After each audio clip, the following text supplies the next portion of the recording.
কে কার খবর নেয়? স্বার্থপর এই দুনিয়ায় কেউ কারো খবর নেয় না দোস্ত। এই স্বার্থপর দুনিয়ায় কেউ খবর নেয় না।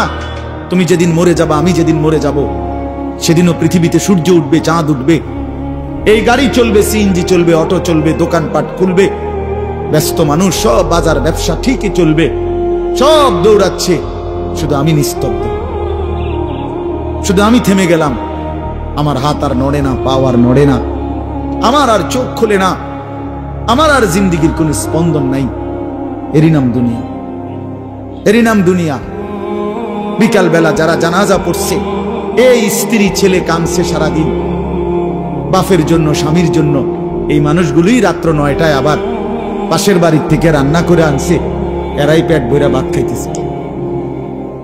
এরই নাম দুনিয়া, এর নাম দুনিয়া, এর নাম দুনিয়া। এই মানুষগুলো তো একদিন উপাস থাকলো না, আপন সন্তান, আপন স্ত্রী। তাহলে ধোকার এই দুনিয়া কার জন্য সাজাইল? কার জন্য বলেন, বলেন কার জন্য? ইয়ালামুনা যাহিরাম মিনাল হায়াতিদ দুনিয়া ওয়া হুম আনিল আখিরাতি হুম গাফিলুন। আল্লাহ বলে, বান্দা দুনিয়ার জীবন তো খুব বুঝলা, কিন্তু আখিরাতের ব্যাপারে গাফিল হয়ে রইলা। আমার ছেলেরা, তোমরা বলো ভাই, তোমরা যারা খোদার 365 দিনে একটা বছরে কোনোদিন ফজরের নামাজ কোনোদিন পড়ো নাই, তোমার এই পরিণতি, তোমার এই গন্তব্য শেষ কোথায় তুমি বলো? ইনসাফের সাথে তোমার বিবেককে, প্রিয় বন্ধু, 1 মিনিটের জন্য আমি তোমার বিবেককে বললাম, তুমি বলো, সারাদিন যে উলঙ্গ ছবি দেখলা, সারা রাত যে নর্তকীর ছবি দেখলা, এরপরে তোমার গন্তব্য কোথায়? থামবা কোথায়? তুমি কোথায় গিয়ে থামবা? তোমার পরিণতি কি? তোমার টার্গেট কি? এই নাচ, এই গান, এই ছবি, এই জেনা, এই ব্যভিচার, এই মদ, এই জুয়া, এই ফেন্সিডিল, এই ইয়াবা, আরে নাফরমান, তোরে শেষ পর্যন্ত কোথায় গিয়ে থামাবে? তোরে একটা জানোয়ার ছাড়া, একটা কুকুর বিড়াল ছাড়া, একটা হাইওয়ান ছাড়া আর কিচ্ছু বানাবে না। তোরে একটা নর পশু বানায় দিবে। চরিত্রহীন মানুষ থাকে না, লম্পট কোনদিন মানুষ হয় না। মদখোর, নেশাখোর, জুয়ারি, ফেন্সিখোর, বাবাখোর, ডাইলখোর, ইয়াবাখোর, ফুট্টাখোর, হারামখোর, ওই মানুষ থাকে না, ওই জানোয়ার হয়ে যায়। জানোয়ার, জানোয়ার হয়ে যায় বেটা, জানোয়ার হয়ে যায়। যে কপাল সেজদা দেয় না, সে কপাল, যে মানুষ মানুষ হয়ে সেজদা দেয় না, আল্লাহর কসম, আল্লাহ তাআলা কোরআনে বলছে, ইবলিস তুই সেজদা দিলি না, আজকের থেকে তুই শয়তান।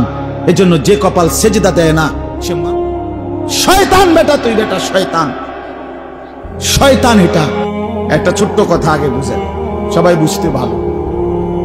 কোরআনুল কারীমের মধ্যে আছে, হযরত মূসা আলাইহিস সালামকে আল্লাহ তাআলা প্রথম যখন তুর পাহাড়ে, আমরা সবাই জানি যে আল্লাহ তাআলা মূসা আলাইহিস সালামের সাথে তুর পাহাড়ে কথা বলছেন বহুবার, মানে ওয়াহি নাজিল করছে। আল্লাহর কথা মানেই ওয়াহি। তো প্রথমবার যখন মূসা আলাইহিস সালাম তুর পাহাড়ের ওই টিলাতে উঠলেন, তো সেখানে আল্লাহ তাআলা স্পষ্ট কোরআন শরীফে আছে, আল্লাহ তাআলা প্রথমেই বলে দিয়েছেন, ইন্নী আনা রব্বুক ফাখলা'না আলাইক। মূসা, আমি তোমার রব, আমি তোমার মহান মালিক আল্লাহ। তুমি ফাখলা'না আলাইকা, তোমার দুইটা জুতা খুলে ফেলো, দুইটা জুতা খুলে ফেলো। আনা আখতারতুকা, আমি তোমাকে নির্বাচিত করেছি। ফাসতামি' লিমা ইউহা, অতএব আমি যা ওয়াহি নাজিল করতেছি, বলতেছি, তা মনোযোগ দিয়ে শোনো। তাহলে এখন কি বোঝা গেল? তাফসীরের মধ্যে আছে, জুতা খুলতে বললেন কেন? প্রশ্ন হলো, জুতা খুলতে বললেন কেন? কথা বললে বলবে। তো আল্লাহ তাআলা এটা বুঝাইছেন, মূসা, আমি রব্বুল আলামিনের কথা শুনবার আদব জুতা খুলে বসে, এই জন্য আদব শিখাইছেন, আদব শিখাইছেন। কোরআন সুন্নাহর ইলমের মধ্যে, কোরআন সুন্নাহর জ্ঞানের মধ্যে একটা জিনিস ভীষণ জরুরি, সেটা হলো আদব। দুইটা জিনিস একসাথে গঠন করতে হয়। এজন্য আমাদের মাদ্রাসাগুলোতে দুই জিনিস একসাথে পড়ায়, একটা হলো ইলম, একটা হলো আদব। এজন্য মাদ্রাসা